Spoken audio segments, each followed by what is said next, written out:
মা বাবার গুনার কারণে কি সন্তানের উপর বালা মুসিবত আসে?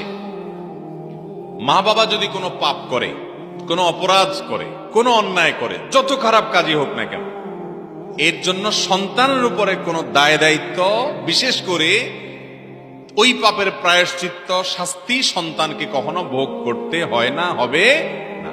কারণ আল্লাহ রাব্বুল আলামিনের কাছে কোনো জুলুম বলতে কিছু নেই। আল্লাহ তাআলা কোরআনে কারীমে বলেছেন, ওয়া আল্লা তাজিরু ওয়াজিরাতুন ভিজরা উখরা, দুনিয়ার কোন কেউ একজন আরেকজনের পাপের বোঝা বহন করবে না। আল্লাহ আরো বলেছেন, ওয়া আল্লাইসা লিল ইনসানি ইল্লা মা সাআ, মানুষ নিজের জন্য যা করবে সে ওইটার বিনিময় পাবে, আরেকজনে কি করলো নেকামল সেটা সে পাবে না। এজন্য কোন বাপ খারাপ দেখে সন্তানকে খারাপ বলা যাবে না। আমাদের সমাজে দেখবেন, একটা বাপ কথার কথা চুরি করছে, হয়তো কোনো একটা আকাম করছে, বাপ তো পরের কথা, অনেক সময় ভাই দূর খারাপ কিছু করছে, তো দেখা যায় ওইটার জন্য ভাইকে ভৎসনা করা হয়, ছেলেকে মানুষ দোষারোপ করে, তার সাথে মানুষ খারাপ আচরণ করে, আছে না নাই? বাপের দোষে কখনো সন্তান দোষী হয় না, আবার সন্তানের দোষেও কখনো বাপ দোষী হয় না। যার যার দোষ তাকে পাবে।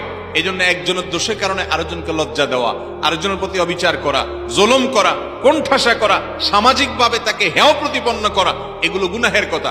গ্রামাঞ্চলে এগুলো অহরহ হয়ে থাকে, যে কোনো কারণে ছেলে হয়তো একটা অপকর্ম করেছে, বাপ বেচারা আর কোথাও উঠতে পারে না, কোনো সমাজ তাকে নেয় না, তার সাথে কথা বলে না, আছে না নাই? এগুলো হারাম এবং নাজায়েজ কাজ, এগুলো করা জায়েজ নাই। যার কারণে বাবার পাপ বাবাকে পাবে, মায়ের পাপ মাকে পাবে।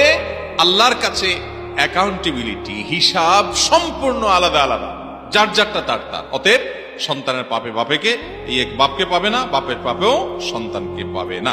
তবে হ্যাঁ, কিছু কিছু কর্মফল আছে।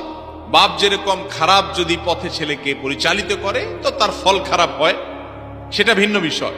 কিন্তু পাপের যে শাস্তি, সেটা কখনো একজন আরেকজনেরটা পাবে না।